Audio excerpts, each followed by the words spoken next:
Gavin, Gillas. Thank you. Yep. So I moved here from Portland, Oregon 3 years ago to work on my second startup.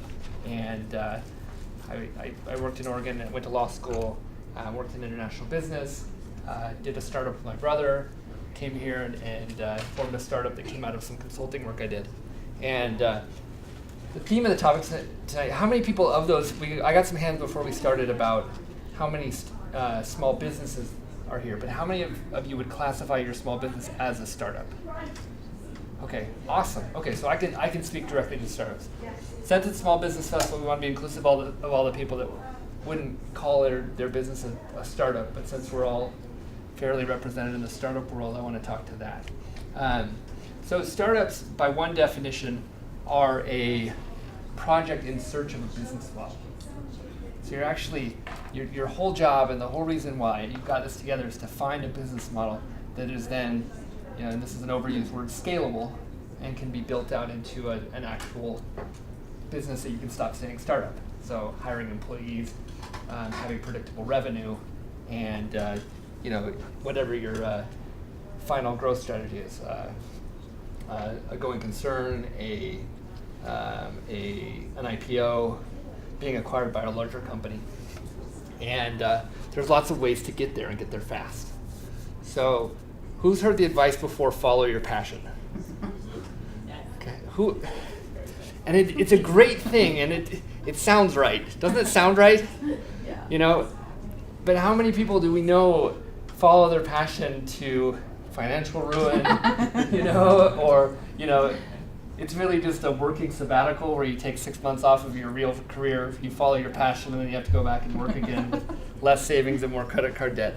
So I want to give you guys some shortcuts so that if you do decide to follow your passion, there's a quick way to filter for what's an actual business inside of that, and what should just be a hobby, an adventure, a vacation, or a donation to a cause you believe in. I mentored some startups. There's a new startup space downtown called Galvanize, and I mentored some startups the other day, and I met two guys, and they were super excited about disposing household waste. I was like, these guys are pumped about disposing household waste. That's passion, and that's an appropriate passion because you're solving for a real problem. You have a background in it, you have some expertise, and then you're willing to do the hard work to make that real.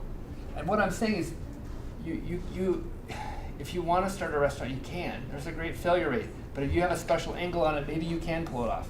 But your chances of success in household waste are probably much higher than something that anybody can do.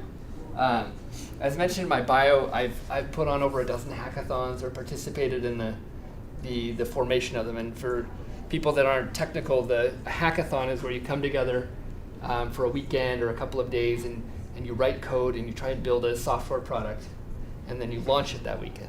And that's specifically the thesis of Startup Weekend. And I can talk to any of you that want to talk about Startup Weekend after this.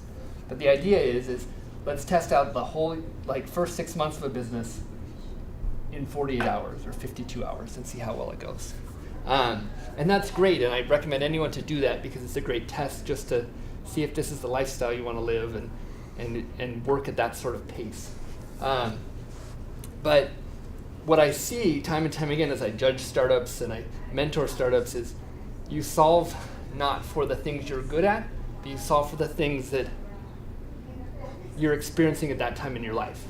So if you're, not to classify people by generations, but if you're 25 years old, you're solving for a dating app, someone to save a seat at the bar, a ride-sharing app, something to split, bills with your roommates, and it's almost comical after a while to see how people by age groups classify out what their problems are.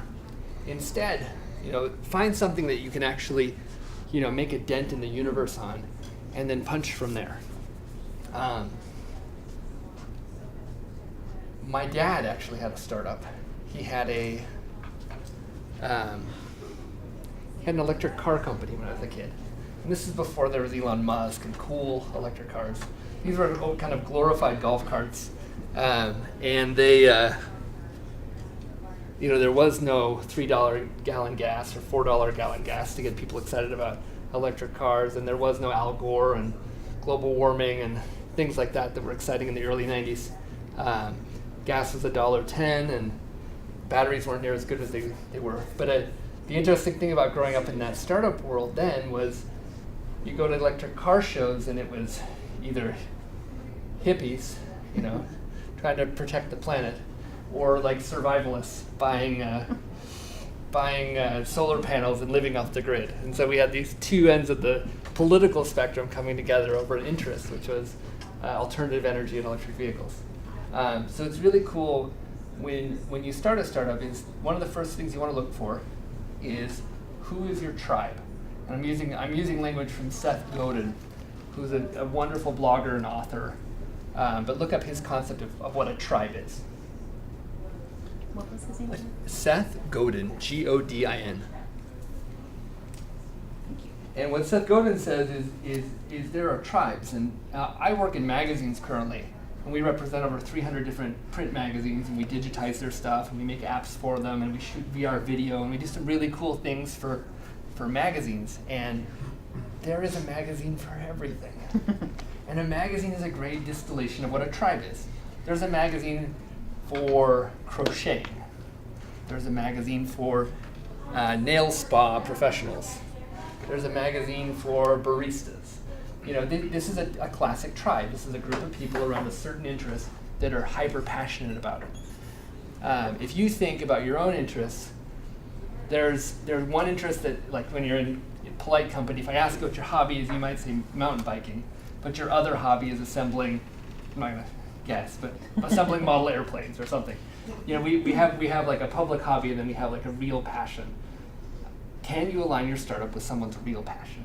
Does anyone have like a good example for me? Do you have a startup that, yeah? I'm just following my passion, which is dancing. Dancing. So I'm creating a dancing community. We're trying to create a dancing community. You're not very convincing with your injuries. That was not dancing though. Okay, all right. And I still teach. That's fantastic. Yeah. That's like this. Yeah. So exactly. So finding a passionate community, being able to create community around that. What are some ways you guys have been able to create community? So find that tribe and solidify them. Anyone? Yeah. So I've met people who dance in Austin, and whenever I have the opportunity, I'll just create an impromptu get together at a park and just dance. Fantastic. So creating events, and events are a great way to pull people together. Anyone is there anyone here who's attended a meetup in the past? Most people. Awesome. Okay. What about anyone organized a meetup? A great way to test out your idea is to start a meetup group, either informally, as you're talking about, or formally through meetup.com or an Eventbrite event, and bring people together. And you may have 4 people there. My first event, I wanted to start a meetup for virtual reality, because we're doing that in publishing. So we started this Future of Publishing meetup. And our first meetup night was right here. And I was so excited because 60 people had signed up. And there was 4 people here. But we talked to those 4 people, and they were all in my tribe. This was the tribe. I found the Future of Publishing, and they were there. There was 4 of them, and I was happy, and they were happy. And we got talking. And so one of the first virtual reality video shoots we're doing is out of that group of 4. One guy said, well, I publish books, and I have this new book I want to launch.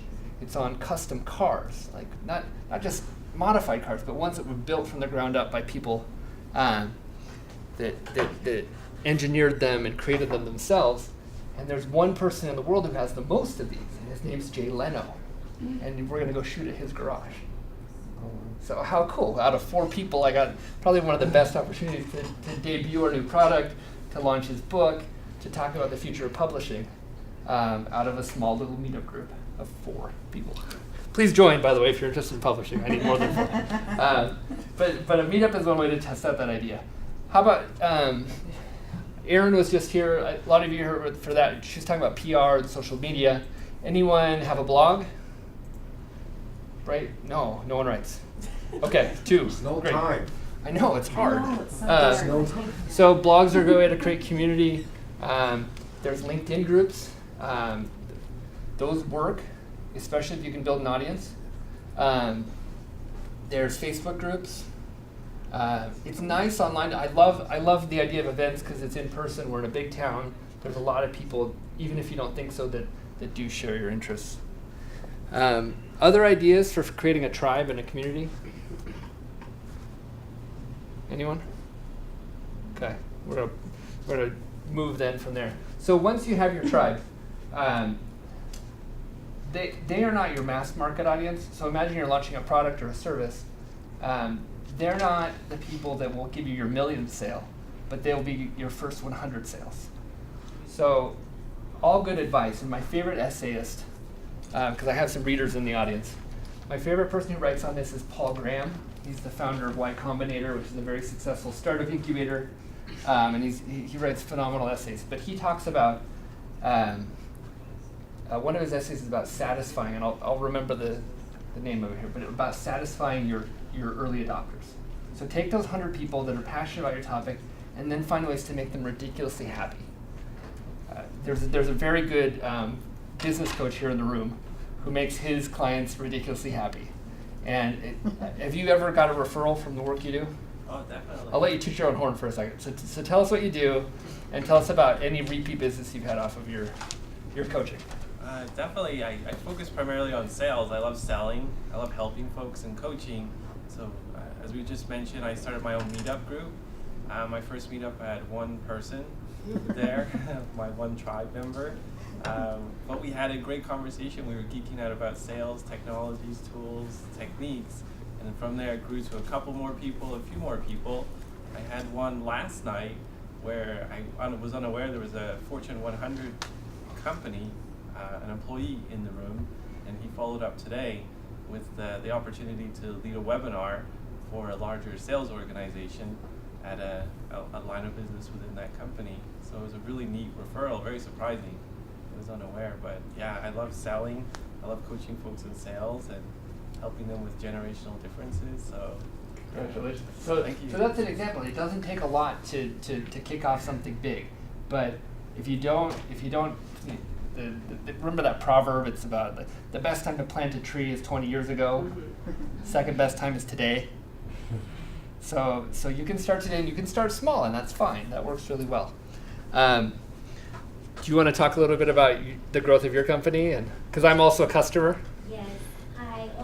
Well, I started a beef jerky company in October of last year. So I have 3 flavors, and the biggest highlight so far has been that we have our demand. We can't support our demand, so we're going to outsource our production because right now I have a commercial kitchen. But the highlight was Drake's best friend. I sent him a Snapchat of me eating the jerky I literally just said, "Hi, I started beef jerky company." He replies back. So this is like Drake was was there. I mean, with him, whatever. And he's like, "Send me some bags." So this happened like a week and a half ago, and he gave me a shout out on Snapchat. Of course, I screenshot it. And he's like, "I love the flavors." His dad is a Sir Lee, which is a world famous chef, and he was with Bobby Flay, and he was like. He's like, send me a couple more bags whenever you have your new packaging because I'm changing it. So that was like a morale booster for me. So yeah, it's going pretty good. That's all. Yeah, that's super cool. And it's e-commerce. I need a round of applause for that. That's phenomenal. I have my wife Amy here in the audience. We have a personal story about your product. We have an 11-year-old son who's growing, and bought your jerky, showed it to my son. He was already in bed. I came home late. I talked to him, walked out of the room, and came back an hour later. He was asleep. Harry Potter was here, and an empty bag of jerky was right there. Consumed an entire spicy bag of jerky in bed. Thank you guys. How do you sleep? He slept great. Yeah, he's growing like a weed. So do find your passion, but focus it in a very, a measured way. Find your tribe. Find a way to make that first 100 users ridiculously happy. What that lets you do is iron out your production, revise your brand, redo your sales pitch, fix your pricing. Those people will be able to give you all that feedback so that when you go live, they're providing referrals, testimonials, whatever I'm generalizing, but it lets you really iron out some kinks. And And I know you all have aspirations of running $10 million businesses, $100 million businesses, but be okay running a $5,000 business for a couple months, okay? It's a starting point. It's all right. You can do it. Yeah. I mean, don't feel guilty about that, because they're teaching you so much. It's like your college. Also, if you worked a corporate job, and you know, I meet with a lot of people that have been in IBM for 20 years. And they're like, where do I even start? Because they've been so trained and so siloed into one thing.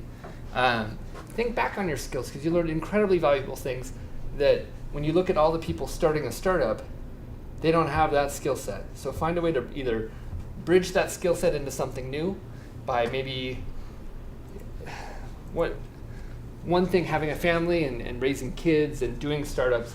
I couldn't take as much risk. I wasn't 20. I couldn't sleep on my friend's mattress. You know, I went to law school and acquired a nice mortgage worth of loans. So I was always looking for ways to just keep the cash flow going while, you know, building a business and growing it. So I did a lot of consulting. Like, and if you've worked in a big company, you have skills that are saleable, that you can sell to small businesses, medium-sized businesses, or back to your old employer while you're building your business, while you're innovating, while you're building your dancing troupe. Also, can you take those skills and actually kind of level them up?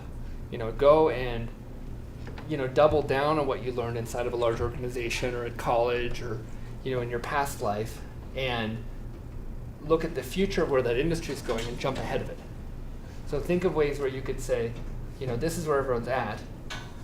Can I either pull from another industry and learn from them and drive my old industry forward, or can I use that to kind of pivot in a new direction?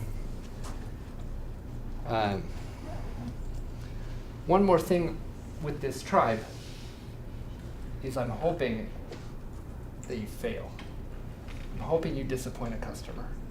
I'm hoping somebody gets angry about an order you place. I'm hoping someone hangs up on you or tells you no, because we never get to fail.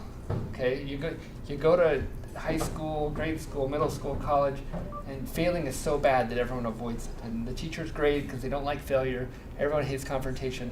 But in the real world, when you're selling, when you're building your business, and building your business is selling, you have to convince people to work with you. You have to convince people to buy from you, to trust you, because you don't have a big name to trade on. You're selling the whole time, and you're going to get a lot of no's, and you're going to fail. So find ways to fail in very small and manageable ways. So you can go home, you can be sad, and you can get over it the next day. Because you get up the next day and someone's going to say yes. And it's okay. You can build a very successful business off of 100 people telling you no and one person telling you yes. It's really okay. And it sucks, but it's going to be fine. So find micro ways to fail, micro failures, all right?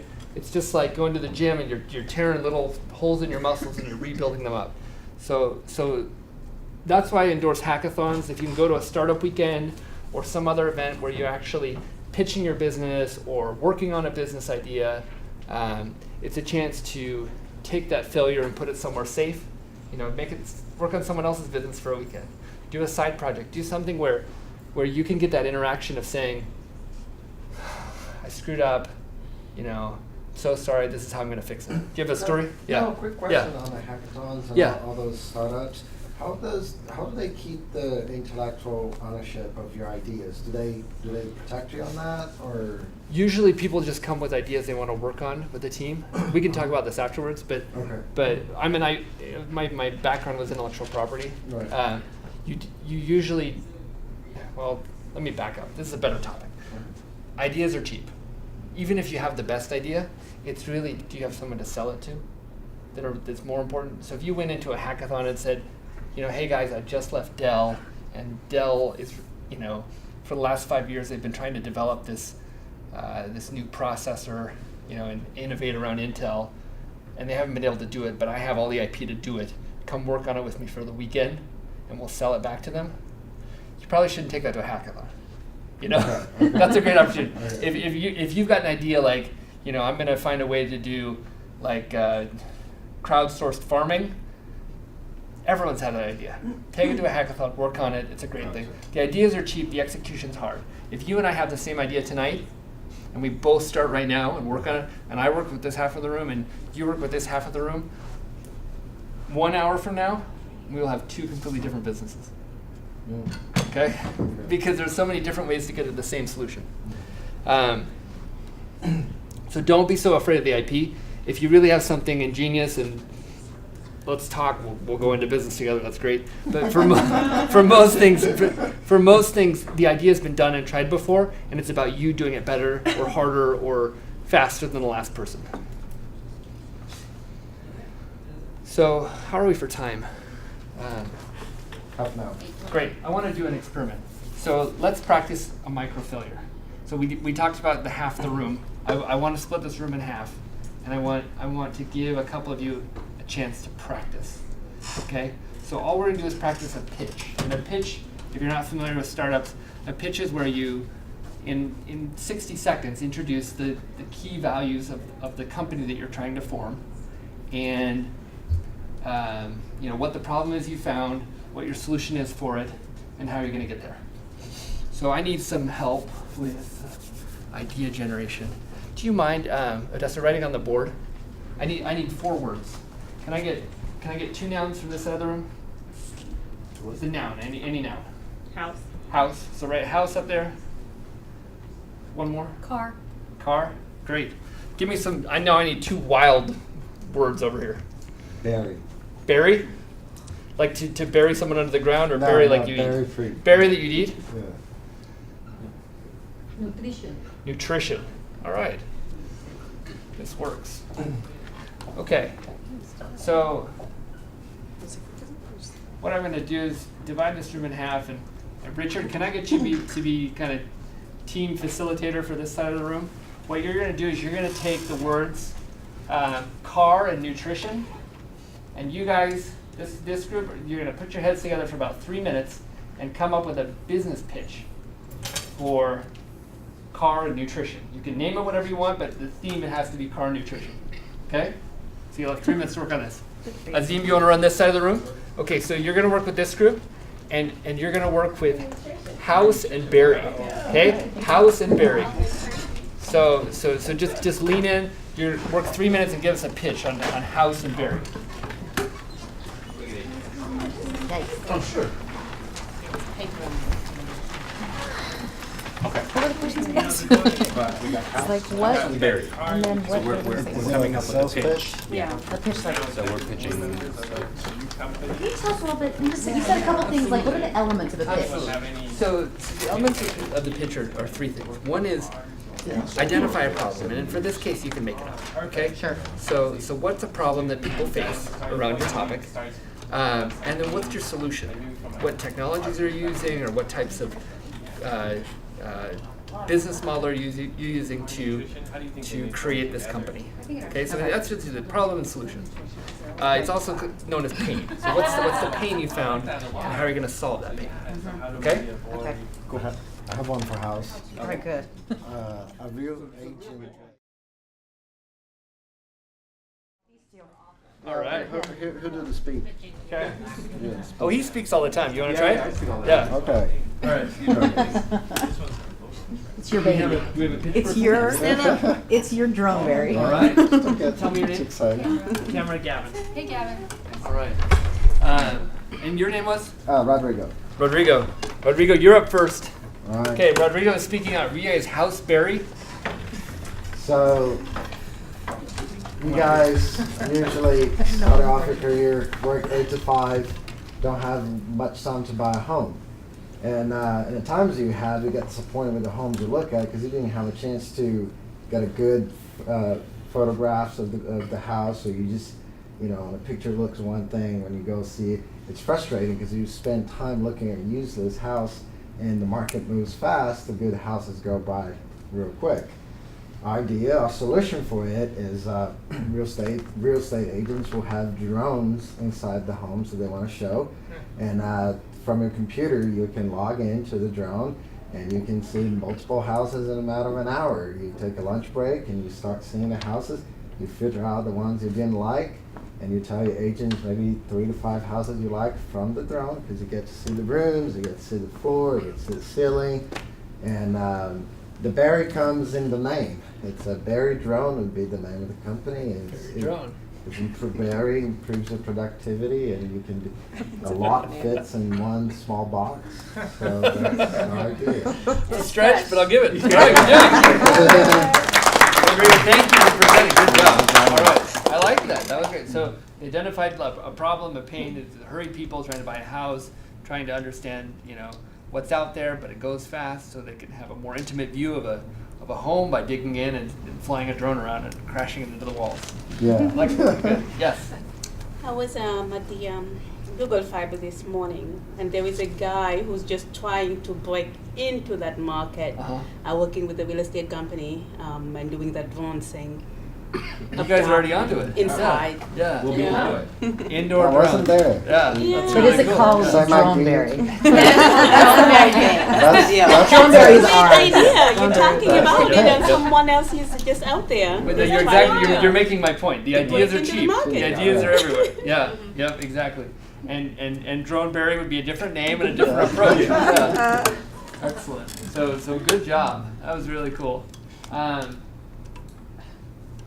Tamara. Yep. Tamara's going to present on something car nutrition. Car nutrition. We had some amazing ideas, great thinkers. And what we came up with as far as car and nutrition is that people are driving in their cars so much that they don't really have good nutrition. So they're busy and they're always on the go. And also there's not a place in our city where you can drive through and get excellent nutrition on your foods. So one of the ideas that we had that was presented is to have an app with nutritious food options that are available at different locations around the city. That you can choose what you want to eat, and you can create that request and then go to that place that's closest to you or that you wanted to get the food at, and then you have somebody that's specifically going to bring that out to your car. So instead of them having the infrastructure, instead of them having to change everything, all you do is connect the people that want that same thing together, and it creates something that's definitely duplicatable across the nation as well. Awesome. What are you going to call it? Uh-oh. We sort of didn't get Yeah, there. you Didn't get that far. Car nutrition. How about that? But that's a hard thing to do. But the cool thing I just saw is everyone was contributing. You guys all had your heads in. There are lots of ideas flying back and forth. How do you guys feel about your little jam? It was good. You guys? You had a great idea. Yeah, that was kind of fun. So this is the cool part about moving past the idea stage. There's a lot you can do, and it's amazing all the talents. There's people seeing things with other sets of brains and eyeballs in this room, thinking on problems and from angles that you would never expect. Okay, so I'm going to do one more exercise before we wrap up, and it's to keep you in your same groups. Actually, let's do it as a whole group. So what I want to do, and this happens here at the Tech Ranch. It's a co-working space where people can come in and work on their computers. My company is in here. We have an office down here in the corner. We've got 6 guys working on magazines, but there's a dozen really interesting companies here. One of the owners of the Tech Ranch puts on this. Is it monthly that he does the campfire? Oh, bi-weekly, I think. Bi-weekly. Yeah. Okay, so once or twice a month you can come here, and he does something called Campfire, where similar to this group, you can work with each other and learn from each other, and there's a lot of ways to learn. But what I wanted to do is there anyone who's just at the very idea stage of their startup? So they haven't done anything, maybe not even put up a website, or maybe it's just an idea you had kicking around. They don't have an idea they'd like to share. And what we're going to do is just quickly kind of volunteer any suggestions, any questions to help flesh out the idea, or any feedback. We're going to do a little startup clinic, because you're now all startup experts after this hour, to try and push this startup along. So does anyone have an idea they're comfortable sharing?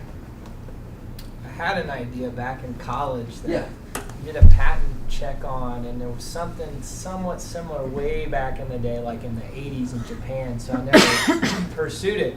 But my college roommate and I thought we were going to get rich by creating like an alarm clock next to your bed, and everything functions off that, right? So when you need to wake up at 6, you want your coffee to start brewing, and you want, I don't know, your dog to be fed or whatever. So we were going to have that send out signals to these little cubes that you plug into the wall, and that would turn the power on and off on certain. This was long before things were all automated. You know, like Right. coffee makers are now Yep. automated, so you don't need all this. But I don't know. I just think it's a great idea. You know, it comes with, we're going to build a prototype, have Sharper Image carry it, it comes with 3 or 4 different cubes. You know, so as soon as it sends the signal at 6:30 or 7 or whenever you need it, it allows the flow of electricity into that little cube, and then whatever appliance is plugged into that kicks on and, you know, does whatever you need it. So it can be, the television could come on at 7 a.m. and you start hearing CNN. You're like, all right, I need to get out of bed, rather than hitting the snooze button. And you start smelling your coffee brewing. What do you guys think about that? It's the Internet of Things. That's what it is today. It's like a smart house almost. Yeah, it's a smart house, and I told it to my mom. She's like, they kind of already have that because she's always been a reader of like Wired magazine, you know. So she's like, they have these like iPads, you know, if you've got an extra $10,000 laying around, and you can have your whole house wired, like your curtains will draw back if you press a button. Yep. That's the difference, the financial market. Yeah. It's a different level of people. Yeah. It could work. Yeah, and we were gonna build it for $50. So I mean, if you guys still go out and go for it, I got another idea. Yeah, I mean, there's a whole industry there. It's really cool. Yeah. This Internet of Things, like you mentioned. I mean, it's growing, it's burgeoning. Anyone else have something yeah. I do. Thank you for sharing. I didn't know ideas were cheap, and that Sorry, broke just my heart. devalued. No, but so everyone's trying to do Uber for something. Yes. Right? Uber for that, Uber for this, Right. Uber for that, Uber for food, Uber for that. But one thing that everyone suffers, and again going back a little bit to the house, is the handyman service, and that could be a plumber, could be a mechanic, could be anything that's handyman. Everyone suffers with price and service, Right. and reliability, right? Because really, you try to get a plumber to work in a house, takes forever, expensive, and they, you know, fraud billings, all that kind of stuff. So the same thing was happening with the taxi industry. It was a monopoly and not many options available. That's why the service was bad, and they're charging outrageous for a taxi cab. So Uber broke that, you know, and Lyft and all those companies. So a way that I studied really after many frustrations with that kind of service, and then you can incorporate with even like lawnmower. Some people, if you use an app for lawnmower now, they charge you $60 for a mow, and you're like, kidding me? No, you know my own. So Uber made a professional, a profession that's really like thought people had to get certification for it for everybody. Everybody can monopoly drive it. and A monopoly, they and opened everybody it. can Yep. drive it. Yep. And anyone can mow a lawn. Right. Anyone can, you know, do many things in a house. A lot of people that have low skill for the market can do things and make some money. Yep. So I thought opening something to So that. Uber for household services. Yeah. Perfect. So I'm going to pause before anyone says anything about other companies being in this space and because we don't want to quash ideas here. So let's just for this exercise, let's assume this doesn't exist and you can't get it anywhere. How would you guys, with your connections or your experience, help him build this business? I'm going to appoint you all co-founders in this company. What are ideas to be able to build this or refine this business model? Is that fair? Fair. Okay. So thoughts with that kind of idea in mind? So are you saying like linking people up to be able to do this service for other people? Yeah, because you got Angie's List out there. Yeah. You got to be a member for it. And Right. the last thing you want to spend money on is a membership when you need a plumber. Right. You know. So I thought Uber and Lyft start off first creating the database of drivers. They start filling up drivers. Say, hey, you drive, and then they launch out for people to ride it. So my idea is to have people, and then we can. There would be two. I kind of designed the app already on my own. I'll have one side for professional license service, like you need a proper licensed plumber to do like things. electrician or something. Electrician or something. Yep. And then for the non-profession, housekeeping, lawn mowing, and people just sign up there. Say there's a list of services you can provide, and then they select the ones that they would provide, and you would go in an app, find the closest in a map, you know, it's kind of Uber, and you find, okay, this person can mow my lawn, so I'll pick him, and then you tell the availability. If he's available now, he would just pop up in your house and mow your lawn. What about their credibility factor as well? Right. So The trust if you factor, combine their credibility factor and their social what do they call that, social network or social. Yeah, their credibility, social Right. credibility. Their So, background. With, first, with their pricing, Right. Yeah. with their First- pricing, so that if they have less credibility within this scope of people that are using it, then they have to show a smaller price until they get to a max price of whatever they're fielding. Right, and That's cool, and yeah. the way I thought, that's a good one. I thought I would completely fire the person who gets less than 3 stars average in 10 services, because the whole idea of Uber and Lyft is to keep good drivers, Keep the quality high. Yep. high. Yep. So we don't want low quality, and it's a problem right now with the Handyman Yep. Service. You know, Yep. the quality is bad because, I mean, you're trying to find someone, if you can find it, and I mean, it's just expensive and the quality's bad. Yeah. So Rodrigo, I'm gonna pause you and let people give input. Okay, go for it. Because you've already sold us on it. We're sold. Okay. we want to give you Yeah. some more insight. So one of the questions that I'm thinking about is before you spend hundreds of $1,000s to build an app, is there a quick way that you can figure out whether or not people would even want to subscribe to this service? Is there something quick we can do? That's the best advice of the night. Like, how can you validate your idea without building a full infrastructure first? Yeah, it's just some quick things we could do. Maybe we just do a telephone service first instead The of an the app. hacker, that's why my Yeah. idea, Yep. the question that I asked Yeah. earlier was because of this idea. Yeah. Is just to try out maybe local Austin. Yep. A Yep. developer can build an app for less than Right. a Yeah. grand. Yep. You could do it Yeah. as an app, or maybe you can just do the phone service, right? Just put a phone number out and say, hey, you need a plumber? Call this number and we'll connect you to a local set of people who Yep. can get you there. Yeah. Community It's super pages cheap. would be good too. Community pages, Facebook community pages. I want to know if we can't get somebody, how are you going to get somebody?